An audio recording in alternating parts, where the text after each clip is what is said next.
Boa tarde a todos, para quem estiver almoçando ou para quem for almoçar daqui a pouco, bom almoço. Acabei almoçando mais cedo hoje, mas merchanzinho básico tem que ter, infelizmente faz parte. Estamos lá no Twitter todo dia útil, soltando as noticiazinhas aqui, né, que eu vou acabar comentando, as principais manchetes do dia. GIFzinho, porque hoje estava merecendo, teve muita coisa acontecendo. Para quem gosta de The Office aí, vai pegar a referência. Além do Twitter, que eu solto as notícias que eu acabo comentando aqui, temos também o portal do Analisa, que eu joguei o link no chat um pouquinho antes de eu entrar aqui e começar a falar. Nesse portal, você consegue ver todos os nossos podcasts, cortes que a gente faz dos podcasts e as newsletters que vêm aqui em atualizações. Então, o link que eu deixei para vocês receberem essas news toda terça-feira de manhã no seu e-mail. Pô, não tá lá no e-mail, não gosta de ler pelo e-mail, entra aqui no portal da Analisa, e ela vai estar sempre toda terça também, vai estar atualizadinha aqui. Essa aqui é a última que a gente soltou, quais números realmente importam, que a gente fala ali de realmente quais números a gente acredita que são importantes ser observados para julgar o crescimento do mercado cripto. Aí dentro da news vem acontecimentos da semana e tal, mas aí essa parte você consegue acompanhar aqui comigo, né? Quem preferir ver em áudio e vídeo. Beleza? Merchan feito. Enfim, quem quiser, não consegue pegar ao vivo aqui, por acaso está ao vivo aqui, eu jogo os cortezinhos daqui do Momento Cripto lá no meu canal do YouTube, que também é @eric com CH. Então, Instagram, YouTube, TikTok não estou lá ainda, mas e Twitter, conteúdo cripto aí, estou soltando periodicamente. Então vamos ao que aconteceu, né? Então temos aí Bitcoin voltando às suas raízes e sendo alimentado novamente pelo motivo pelo qual ele veio ao mundo, ou assim achamos que tenha sido. Só puxando a manchete, Bitcoin crescendo. Vou deixar a pergunta, cara. Não sei, pessoal que acompanha, vocês preferem que eu traduza? Vocês gostam de ver em inglês mesmo e eu vou traduzindo ao mesmo tempo? Ou quer que eu traduza a página aqui? Às vezes eu não sei, porque às vezes a tradução fica meio estranha, mas fica a pergunta aí, para caso alguém tiver queira, enfim, quem comentar aí, eu vejo o que eu costumo fazer depois. Mas enfim, Bitcoin crescendo aí, com novamente mais um receio, né, da crise bancária americana sistêmica, né, que está meio que assolando aí desde março, né, praticamente desse ano, o país lá. Então, a gente teve o aumento da taxa básica de juros ontem, a gente chegou ali finalmente nos 5%, né? Já estava meio dado esse aumento de 25 pontos base. O mercado cripto ele teve uma pequena variação negativa após o anúncio desse novo aumento de taxa de juros. Então, nada muito impactante, né? Já meio que estava dado pelo mercado. Mas aí pontos interessantes de se tirar disso, né? A gente tem aqui que a gente chegou agora na taxa de juros mais alta dos Estados Unidos desde 2006, né? Pegando aqui pelo Investing. E, cara, a gente passou mais de uma década com juros baixos, tá? E quando que começaram a cair esses juros, né? Foi justamente lá em 2008, na crise imobiliária, e o que veio acompanhado ali da impressão massiva de dólares, né? Que acabou servindo como combustível para toda a alta da bolsa do período mais recente, né? Então, stocks, essa fase tech de startup, tudo foi alimentado por essa impressão massiva de dólares que teve e acabou respingando em cripto, porque foi justamente quando o cripto nasceu. O mercado cripto em si, a gente pode considerar de 2016, 17 para cá, porque até então meio que era só o Bitcoin, cópias do Bitcoin, né? Você não tinha uma variação de setores tão grande. Então, apesar do Bitcoin ter nascido em 2009, ele foi ter alguma relevância de preço, acho que 2012, 13, ali, quando ele deve ter passado de $1 pela primeira vez, só que relevância mundial, digamos assim, foi de 15, 16 para frente, 17 ali com a criação do Ethereum, e aí os outros setores de cripto foram surgindo. Só que por que eu toquei nesse ponto, né, de que a impressão massiva de dólares lá de trás, ela impactou em cripto, né, e meio que foi um pouco do resultado do que trouxe a gente até patamares de preço no setor cripto que a gente está agora, né? Porque algumas horas depois do discurso do Powell, né, após a coletiva de imprensa do Fed ali, depois deles terem dado os 25 pontos base de aumento, ele veio de novo reafirmando ali a resiliência da economia e do sistema bancário americano, que era, esqueci a expressão certinha que ele usou, mas era um sistema sound and... Putz, esqueci certinho a coisa, mas enfim, tava batendo na tecla lá de que o sistema bancário americano é resiliente e tal. Só que, cara, a gente veio aí de três quebras grandes, né? Três quebras bancárias grandes só esse ano. E, cara, 2 horas depois do discurso dele, a gente teve mais um banco, né? Agora o PacWest, também ali sofrendo uma grande queda nas ações dele, com temendo, qual que é a palavra, cara? Tá difícil meu vocabulário hoje. Mas enfim, temendo uma nova quebra ali, eu esqueci a palavra certinha.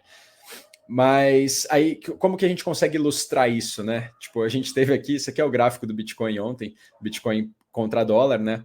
E aí, os momentos em que aconteceram as coisas, né? Então, aqui seria o anúncio do Fed Hike lá, aumentando os 25 pontos base, aí aquela pequena variação negativa no Bitcoin na sequência.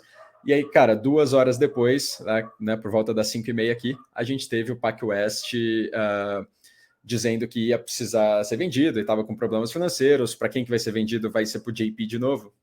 Não sei o desenrolar que teve, mas, cara, logo na sequência de que outro banco veio aí, né, a falir, a gente teve essa ascensão novamente do Bitcoin. Então, o que eu até comentei com o Heitor ontem, né, e agora respondendo mesmo a pergunta do Carvão. Essa é uma das poucas vezes, eu queria falar a primeira, mas aí eu realmente não lembro se é a primeira, mas é uma das poucas vezes que eu tô vendo cripto sendo, aliás, Bitcoin, tá? Bitcoin, principalmente, sendo fortalecido pelas duas narrativas, tá? Em 2 cenários possíveis, eu consigo enxergar o Bitcoin saindo forte.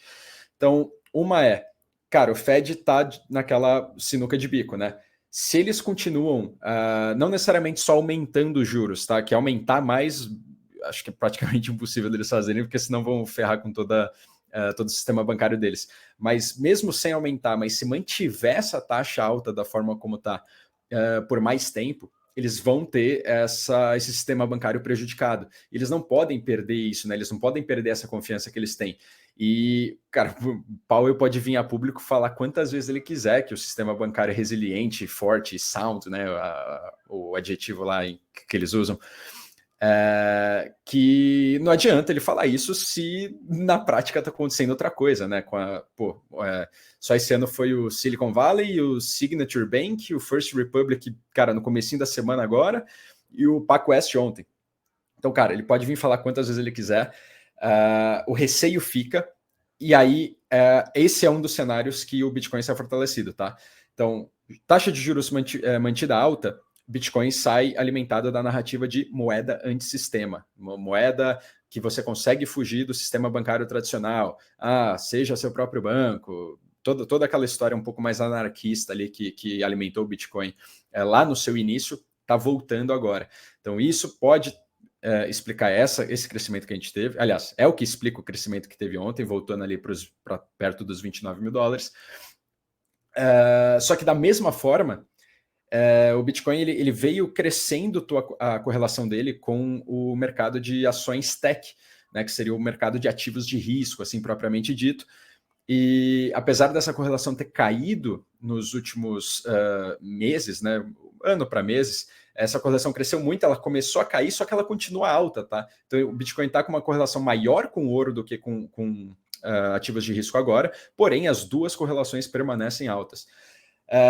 E esse é o outro cenário que, caso o Fed atue aí para melhorar a situação para a economia, para o sistema bancário deles, ou seja, vamos pivotar ainda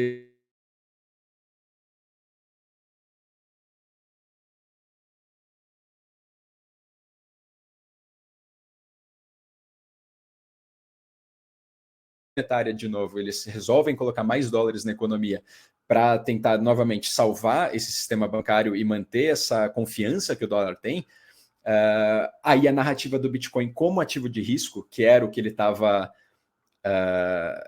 que foi o que alimentou ele ali em 2020, ali quando, na época do Covid, né, quando você teve o boom de stocks ali, e justamente o Bitcoin também, essa narrativa do Bitcoin como ativo de risco volta eu consigo enxergar ela voltando a ter bastante valor também.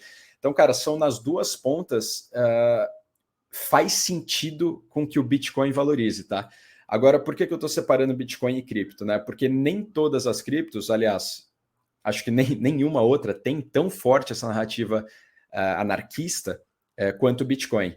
Então, numa situação de pivotagem da taxa de juros, né? Eles começam a baixar a taxa de juros ou imprimir dólares também, cripto como um todo se beneficia, tá?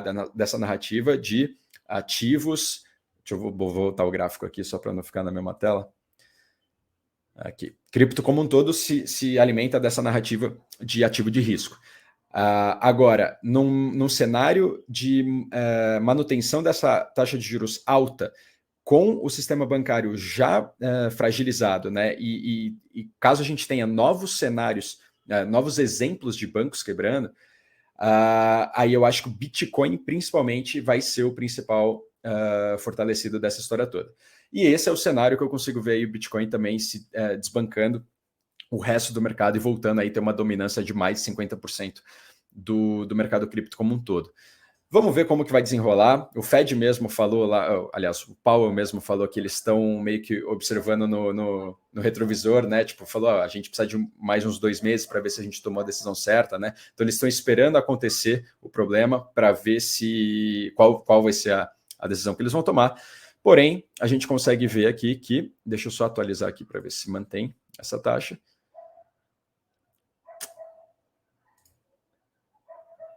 E até atualizou.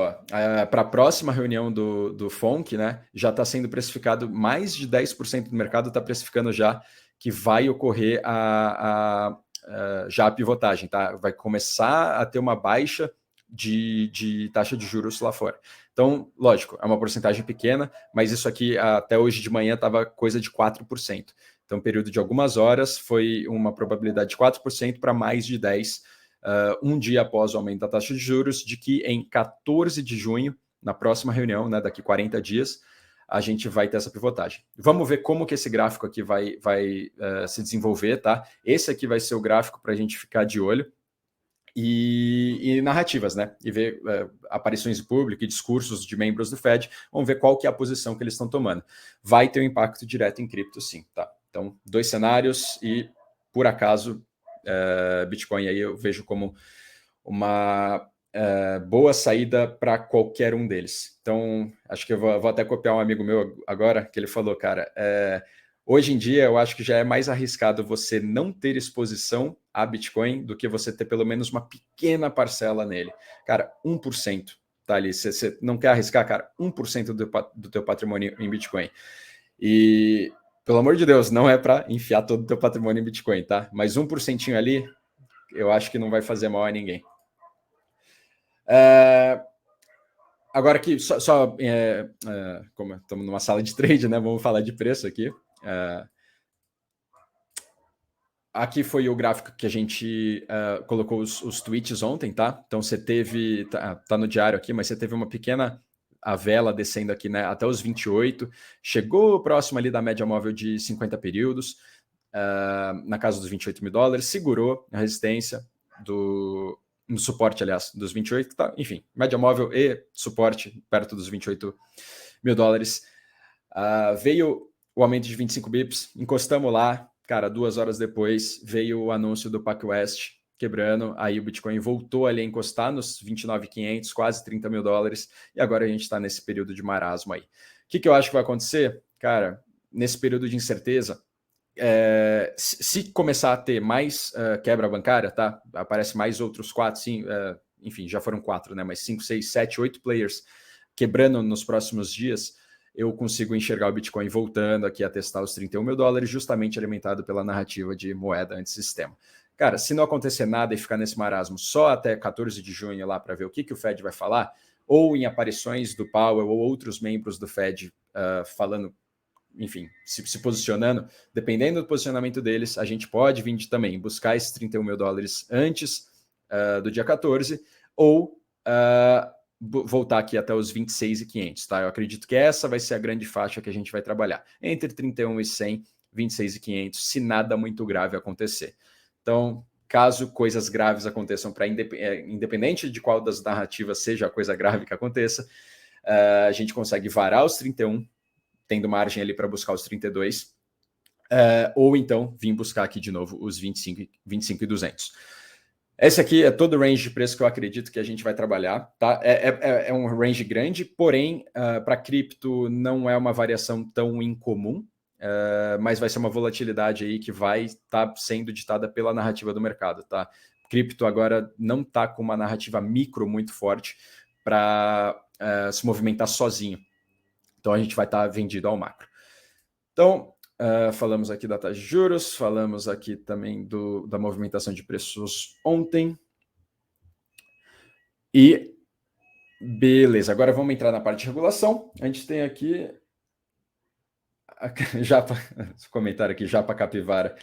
Analisa a moeda Capivara Coin. Cara, vamos falar de meme coin aqui depois, que eu já não sei nem se é uma piada, né? Se existe realmente a Capivara Coin, mas estamos num período do mercado aí que é capaz de existir. SEC estão mudando ali um pouco do discurso deles, tirando ali o que eles tinham marcado lá como digital assets, né? Oficialmente, né? Eles modificaram a forma como eles estavam tratando digital assets nessa última lei que eles soltaram. Essa incerteza, tá? Eu trouxe essa notícia aqui especificamente para falar de incertezas, tá? Porque que a gente tem essa guerra regulatória acontecendo aí lá nos Estados Unidos entre as principais exchanges e, enfim, emissores de stablecoins. Mas, enfim, Coinbase, a gente teve aqui mais uma vez cortando um outro produto que eles ofereciam para os clientes deles, que seria o empréstimo colateralizado em Bitcoin, né? Então, você deixava Bitcoin e conseguia pegar até 40% desse valor em dólares. Eles cortaram isso também com medo dos ataques, né, da SEC contra eles. Porém, a gente teve a Coinbase processando a SEC algum tempo atrás, né, acho que uma semana atrás agora, pedindo mais... qual que é a palavra? Transparência regulatória, né? Eles querem saber o que eles podem ou não fazer, e a SEC está se recusando a dar esse livro de regras, né? Tipo, tá aqui o que cripto pode ou não pode fazer. Então, esse processo já aconteceu faz uma semana, então agora restam apenas 10 dias aqui, tá? Para a SEC responder a essa reclamação, né? Esse processo da Coinbase. Então, a gente entrou agora num período de contagem regressiva para ver o que realmente vai acontecer. Se isso aqui não andar para frente, tá? Se a SEC não fizer nada, eu consigo enxergar a SEC perdendo esse processo e aí essa guerra vai ficar um pouquinho mais interessante de ser assistida, ainda mais para a gente não estar lá, mas aí sim pode fazer preço em mercado. Enquanto isso não acontece, temos lá a Coinbase justamente que tinha anunciado que ia abrir sua sede offshore, né, para a sua exchange global ali, para atuar no resto do mundo e não ficar dependente ali dos Estados Unidos. Aconteceu esse lançamento, tá? Então, Coinbase abriu a exchange offshore deles, assim como a Gemini, que é uma outra exchange gringa americana grande, que também anunciou que ia lançar uma plataforma offshore e lançadas, tá? Então, as duas grandes exchanges americanas já estão operando fora dos Estados Unidos, justamente por conta dessa falta de clareza regulatória. Ainda falando sobre regulação, a gente tem a Carolina do Norte avisando que vai passar uma regra anti-CBDC e agora, do lado mais positivo da coisa, a gente tem a Nigéria aprovando ali pelo governo o uso de blockchains legalmente. Então você tem, de novo, lado ocidental ali, América do Norte, sofrendo um pouco com essas questões regulatórias e outros lugares do mundo, assim como o Brasil, caminhando a passos largos aí para ter uma adoção mais amigável, né, digamos assim. Agora, entrando no lado de notícias mais gerais, a gente tem o lado de NFTs para etiqueteria, né? Esse é uma outra forma de aproveitamento dos NFTs, de uso da tecnologia NFT, que não só aquelas imagenzinhas de macaco. Então, a gente está com a Sports Illustrated agora entrando de frente, usando a Polygon como parceira, e contra Ticketmaster, Eventbrite, aí, né? Quem já foi em festa ou show recentemente deve ter um desses aplicativos instalados no celular aí, nem sabe. Mas a gente tem a Sports Illustrated entrando nesse mercado. Temos aqui também a FTX, que está com aquele processo, até engraçado, né? Parece que faz muito tempo já que aconteceu o caso da FTX, mas o processo dos caras está rolando ainda. Eles estão em busca agora de resgatar 4 bilhões de dólares nesse processo que está em andamento deles. Cara, trouxe só porque isso aqui me afetou pessoalmente, eu quero mais que dê certo, mas não sei de onde que eles vão tirar esse dinheiro.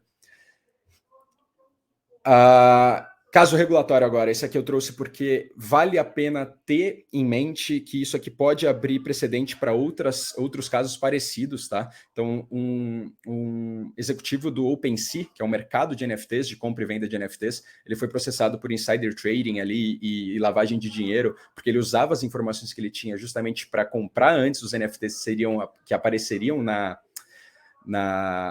first page ali, né, do OpenSea, então ele comprava essas coisas antes e fazia dinheiro assim, foi processado e agora foi julgado, tá? Foi condenado por isso, então vai abrir precedente. Tivemos o lançamento de outra blockchain, né, que estava sendo muito aguardada, que foi a Sui. Então ontem a negociação dos tokens da Sui aconteceu e o lançamento da tua própria blockchain, né? Então isso aqui é mais para quem está dentro do mercado em si, não teve tanta coisa relevante assim. Para quem comprou o token cedo, conseguiu ter uma valorização grande. Tivemos também o lançamento de mais uma stablecoin descentralizada, também, de novo, servindo como uma forma de anarquista, aí, de você conseguir fugir um pouco da regulação mesmo dentro de cripto, que foi a Curve Finance, lançando a tua própria stablecoin dentro da Ethereum. E, por último, nosso querido Michael Saylor, da MicroStrategy, que é a maior instituição que holda bitcoins hoje. Finalmente eles ficaram no verde, tá? Depois de meses em underwater, né? Tipo, no preju ali pela posição de Bitcoin que eles tinham. Agora eles ficaram no verde e vieram a público falar que eles podem vender esses Bitcoin para pagar ali algumas obrigações de dívida que eles têm ali de longo prazo. Mas por eles terem aberto isso a público, só pode significar que eles provavelmente vão fazer isso, mas já avisaram para que não seja um FUD muito grande no mercado, tá? Eles têm mais de 150 mil bitcoins, podem exercer uma pressãozinha de venda forte, tá? No Bitcoin, se eles quiserem. Não acho que é o que vai acontecer, mas o fato deles terem avisado é justamente porque eles vão fazer isso num próximo período curto de tempo, e caso façam, não venha o mercado inteiro falando que, pronto, agora o cara está realizando, vai despejar na cara de todo mundo e acabou. Mas esse foi o resumão geral. Então, deixa eu ver aqui se eu tinha ouvido a voz do Heitor aqui, então o Heitor está aqui. Não, tô aqui, tem uma pergunta para você aí no chat, ó, do Wilton. Opa, deixa eu ver aqui. Wilton Leal, se eu enviar os satoshis para uma carteira wallet ambíguo, eu consigo sacar sem taxa, enviar pela rede Lightning. Cara, eu não sei se você está dizendo sacar em moeda fiat, tá? Se for sacar em moeda fiat, ou seja, fiz o envio de Bitcoin de um lugar para outro e quero sacar em fiat, provavelmente você vai pagar uma taxa assim, tá? Se você fizer isso via, sei lá, amigo seu, né? Sei lá, eu tenho um amigo meu que quer comprar o Bitcoin, pode ser que você venda o Bitcoin para ele te deu dinheiro, aí você não pagou taxa nenhuma. Agora, se você for fazer por qualquer outro serviço, uma exchange, por exemplo, acredito que vai depender da taxa que cada exchange cobre, né? Então, isso na questão de saque para moeda fiat. Só que se você tiver falando, né, sacar, enviar via Lightning para uma outra carteira sua, e aí você sacou da rede, só que para você mesmo, aí não, tá? A Lightning ela não tem taxa. Se você voltar para a rede Bitcoin mesmo, aí sim você só tem a taxa da rede, mas isso é meio que padrão, tá? É impossível você mexer alguma coisa em blockchain sem pagar taxa. Você tem blockchains mais baratas que as taxas são menores, blockchains um pouco mais caras que as taxas são maiores. Mas sem taxa, não dá, tá? Você não mexe nada em blockchain sem pagar taxa. Mas acho que são esses dois. Não sei exatamente qual que você estava querendo saber, mas é isso. Se for sacar para moeda fiat, você vai ter a taxa ali da corretora, muito provavelmente, tá? Porque ninguém presta serviço de graça aí. Acredito que eu tenha respondido. Se eu não respondi, amanhã eu tô aqui de volta, né? Vou cobrir o Lucão aqui amanhã também, então amanhã eu posso trazer aí a resposta um pouco mais detalhada aí, se não foi isso que você perguntou. Beleza?